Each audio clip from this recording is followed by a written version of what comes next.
तो राहु और केतु के गोचर के बारे में अभी हम चर्चा करेंगे। आपका अगर तुला लग्न है तो तुला लग्न के हिसाब से आपके पंचम भाव में राहु गोचर करेंगे और वो आपके सिक्स्थ हाउस से निकलकर अब आपके फिफ्थ में आएंगे।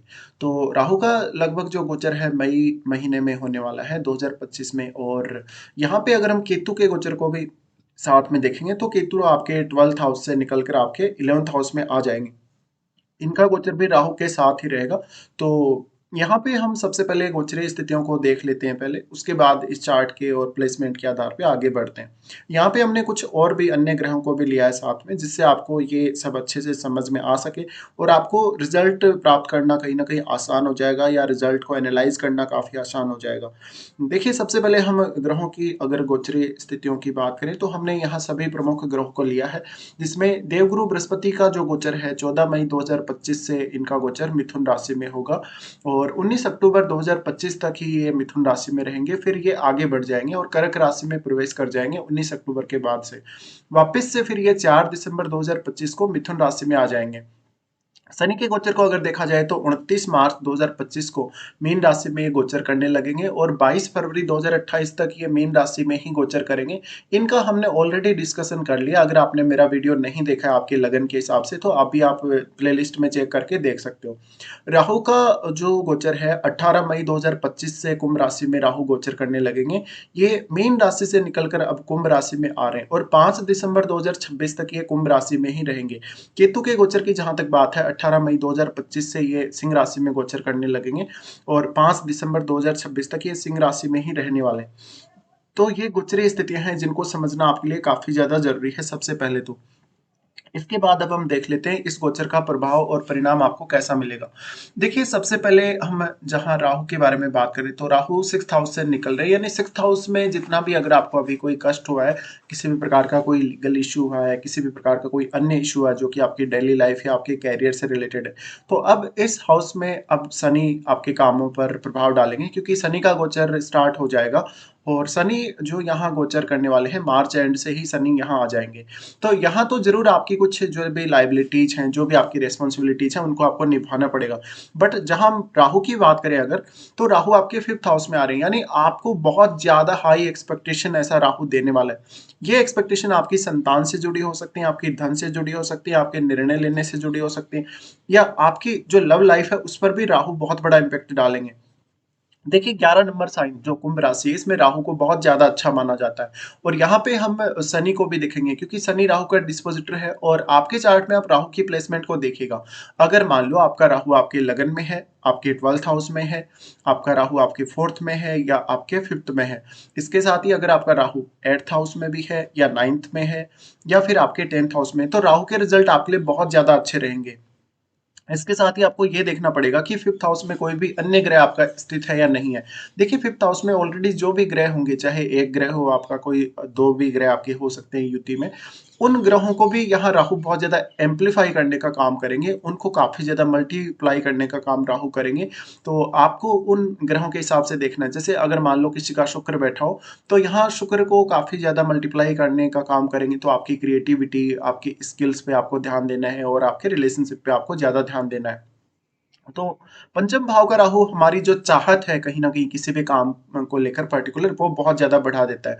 अगर आप कोई भी प्रकार से बिजनेस कर रहे हैं, चाहे इंडिविजुअल तरीके से चाहे पार्टनरशिप करके, तो इन मामलों में राहु बहुत ज्यादा आपको सपोर्ट करने वाले हैं। इसके साथ साथ आपकी एजुकेशन पर, आपकी सीखने समझने की जो क्षमता है उसको भी राहु काफी ज्यादा बढ़ाने वाले हैं। तो आपको अपनी जो लर्निंग की कैपेसिटी है उसको इंक्रीज होते हुए आप देखेंगे, तो वहां पे आपको थोड़ा ध्यान देना है। अगर आप स्टूडेंट हैं तो आपको किसी भी प्रकार का क्रिएटिव वर्क करना, टेक्निकल वर्क करना, या कोई भी ऐसा वर्क करना जिसमें आपकी हॉबीज इंक्लूड हों, जिसमें आपके इंटरेस्ट इंक्लूड हों, तो आपके लिए बहुत फेवरेबल है। यहाँ राहु आ रहे तो यहाँ पे हमें फिर अन्य ग्रहों की दृष्टियां भी देखनी पड़ेंगी। जैसे कि यहाँ आपके गोचर में यहाँ बृहस्पति का भी दृष्टि है राहु पे, तो कुछ हद तक यहाँ राहु को बृहस्पति से कंट्रोल मिलेगा। और यहाँ पे आप अपने चार्ट में देख लीजिएगा कौन कौन से ग्रह आपके फिफ्थ हाउस पे दृष्टि डाल रहे हैं। राहु का यहाँ आना मेनली अगर आपका कोई पहले से रिलेशनशिप चल रहा है, कोई आपका अफेयर चल रहा है किसी के साथ, तो उसके टूटने के चांसेस भी बन सकते हैं क्योंकि यहाँ रिलेशनशिप के मामले में राहु आपको चीट कर सकता है। बट जिन लोगों की लाइफ में कोई भी नया रिश्ता नहीं है, जिन लोगों की लाइफ में किसी से कोई अफेयर वगैरह नहीं है, तो उन लोगों के लिए राहु सडनली एक नया लवर ला सकता है। यहाँ पे आपको मैरिड लाइफ पे भी पर्याप्त ध्यान देना पड़ेगा क्योंकि फिफ्थ हाउस में राहु है, तो ये आपको किसी और की तरफ अट्रैक्ट कर सकते हैं। इसलिए आप अपनी मैरिड लाइफ को कैसे संभालेंगे, ये थोड़ा-सा कभी-कभी आपके लिए चुनौती बन जाता है। राहु यहाँ है तो फिर केतु आपके बिल्कुल ऑपोजिट होंगे। केतु आपके 11वें भाव में रहेंगे। 11वें भाव में केतु होंगे तो निश्चित रूप से ही यहाँ पर आपको ये देखना है कि आपकी जो अर्निंग है वो कौन-कौन से स्रोतों से आ रही है। आपको स्पेक्युलेटिव इनकम हो रही है या नहीं हो रही है? क्योंकि ऐसा केतु और राहु आपको स्पेक्युलेशन की तरफ काफ़ी ज़्यादा लेकर जा सकते हैं। आपको क्रिप्टो वगैरह, शेयर मार्केट वगैरह या लॉटरी या सट्टा की तरफ भी आकर्षित कर सकते हैं। यहाँ पे फिर हमें जो इनके डिस्पोजिटर हैं राहु के, उनको भी देखना पड़ेगा और उनका गोचर हो रहा है सिक्स्थ हाउस में। तो आपका मेनली फोकस कहीं ना कहीं सिक्स्थ हाउस पे भी रहना चाहिए जब राहु का गोचर यहाँ हो रहा है तो, क्योंकि जो डिस्पोजिटर हैं वो बता रहे हैं कि कहाँ कौन से भाव को लेकर आपको यहाँ ज्यादा से ज्यादा ध्यान देना है या कौन से भाव को लेकर आपको अलर्ट होना है। तो कोई भी इलीगल काम आप यहाँ ना करें राहु के गोचर की वजह से। और जो भी लोग फॉरेन में सेटल होना चाहते हैं, जो भी लोग अपना वर्क प्लेस बदलना चाहते हैं, या जो लोग अपने काम को बहुत ज़्यादा विस्तार देना चाहते हैं, अपने बिजनेस को एक्सपांड करना चाहते हैं, उन लोगों को राहु यहाँ बहुत ज़्यादा सपोर्ट करते हुए नजर आएंगे। केतु की जहां तक बात है, केतु यहाँ पर आपको कहीं ना कहीं अपने फ्रेंड्स से चीटिंग दे सकते हैं। शायद आप ये सोचेंगे कि यहाँ केतु है तो आपके जो फ्रेंड्स लोग हैं वो उतना ज्यादा आपको अप्रिसिएट नहीं करेंगे। ज्यादातर जो आपके फ्रेंड्स होंगे वो आपका फायदा ही उठाएंगे यहाँ केतु के होने से। तो यहाँ केतु को आपको बहुत अच्छे से समझना पड़ेगा। साथ में यहाँ आपके लिए सूर्य भी बहुत इंपॉर्टेंट है क्योंकि सूर्य इस हाउस के स्वामी। तो सूर्य अगर मजबूत स्थिति में हुए तो कहीं ना कहीं थोड़ा नेम फेम की फिर भी संभावना बनेगी। बट यहाँ पे आपको देखना पड़ेगा कोई भी अगर अन्य ग्रह आपका 11वें भाव में स्थित है तो उस ग्रह से जुड़े हुए रिजल्ट्स में भी यहाँ कमी आ सकती है केतु के साथ होने की वजह से। अब देखिए राहु की दृष्टियों के बारे में हम यहाँ बात करेंगे। राहु की सबसे पहले दृष्टि पड़ेगी आपके नवम भाव पे और नवम भाव में बृहस्पति का गोचर भी रहेगा और बृहस्पति की दृष्टि भी राहु पर पड़ेगी। इसलिए आपके चार्ट में मान लो अगर राहु बहुत मजबूत स्थिति में भी नहीं है, लेकिन आपके चार्ट में बृहस्पति और राहु का किसी भी प्रकार से अगर दृष्टि संबंध है तो भी ये राहु आपको बहुत ज्यादा सपोर्ट करते हुए नजर आएंगे। अब जो बृहस्पति हैं वो आपके चार्ट में कम्युनिकेशन वाले घर के स्वामी, थर्ड हाउस के स्वामी हैं। इसलिए आपका ज्यादा से ज्यादा जो एबिलिटी है वो आपके काम आएगा। आपकी किसी भी प्रकार की आप में कोई स्किल है या कोई भी आपकी क्षमता है। राहु का यहाँ दृष्टि है तो उच्च शिक्षा के लिए बहुत ज्यादा अच्छा है। तो जो भी लोग ऐसे हैं जो एक स्टूडेंट के रूप में है या कोई एक अच्छे स्कॉलर के रूप में है, रिसर्च करने वाले हैं, या कोई भी प्रकार के फील्ड में, आध्यात्मिक फील्ड में भी अगर कोई लोग स्टडी वगैरह कर रहे हैं तो उन लोगों को राहु काफी सहायता करेंगे। इसके साथ साथ आपको विदेश से जुड़ के काफी ज्यादा लाभ हो सकता है। आपकी मेंटलिटी पर ऐसा राहु बहुत असर डालेगा, आपको दूसरों से बेहतर कनेक्टिविटी देगा, आपको कम्युनिकेशन काफी अच्छा देगा। इसके साथ ही आपकी अंडरस्टैंडिंग को राहु काफी तीव्र करेगा, आपकी अंडरस्टैंडिंग और आपके निर्णय लेने की क्षमता। तो जो जो भी आपको निर्णय लेने हैं इस गोचर में आपको निर्णय लेते समय बहुत ही अच्छे से काम करना पड़ेगा। राहु का जो दृष्टि नवम भाव पर है, पिता के साथ थोड़े से मतभेद होने के चांसेस जरूर बन सकते हैं, बट आपको आपके गुरुजनों से भी काफी बेहतर सपोर्ट मिलेगा और आप अपने स्टडी पर्पज से कोई लंबी दूरी की यात्रा भी कर सकते हैं, यानी अपने ही कंट्री में किसी दूसरे स्टेट में जाके भी आप रह सकते हैं।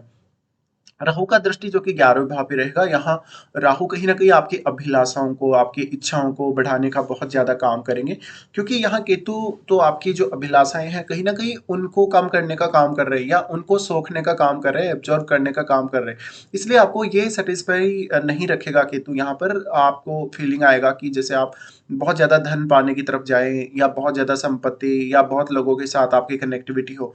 तो यहाँ पे एक बहुत ही एक ऐसी स्थिति है जहां पर राहु यहाँ एम्पलीफाई करने का काम कर रहे हैं अपनी दृष्टि से, लेकिन केतु यहाँ की एनर्जी को एब्जॉर्ब करने का काम कर रहे हैं। लेकिन यहाँ सबसे ज्यादा प्रभाव तो वही ग्रह डालेगा जो यहाँ बैठा हुआ होगा इस भाव में। इसलिए आपको आपके 11th हाउस से जुड़े मामलों में कोई भी ब्लाइंडली फैसला नहीं करना है, काफी सोच समझकर आपको फैसला करना है और कोई भी प्रकार के इल्यूजन में आपको नहीं आना है। फिर राहु का यहाँ जो दृष्टि रहेगा उसके बाद वो आपके लगन पे रहेगा। देखिए लगन पर जो दृष्टि है वो क्रिएटिव स्किल्स के लिए बहुत ज्यादा अच्छी कही जा सकती है, इमेजिनेशन के लिए बहुत अच्छी कही जा सकती है, किसी भी प्रकार के टेक्निकल कार्य या किसी भी प्रकार के शुक्र से रिलेटेड कार्य के लिए भी बहुत अच्छी कही जा सकती है। तो आपको आपकी क्वालिटीज की वजह से, आपकी डिसीजन मेकिंग की वजह से कुछ अच्छा नेम फेम मिल सकता है यहाँ पर। लेकिन इस प्रकार का राहु आपकी अपेक्षाओं को काफी ज्यादा तीव्र करेगा, इसलिए आप कभी कभी बहुत ज्यादा ब्लाइंड फैसले भी लेंगे। लेकिन दूसरों के साथ कन्वर्सेशन में जब भी आप आएँगे तो काफ़ी ज़्यादा सतर्क होके बात करेंगे उन लोगों से।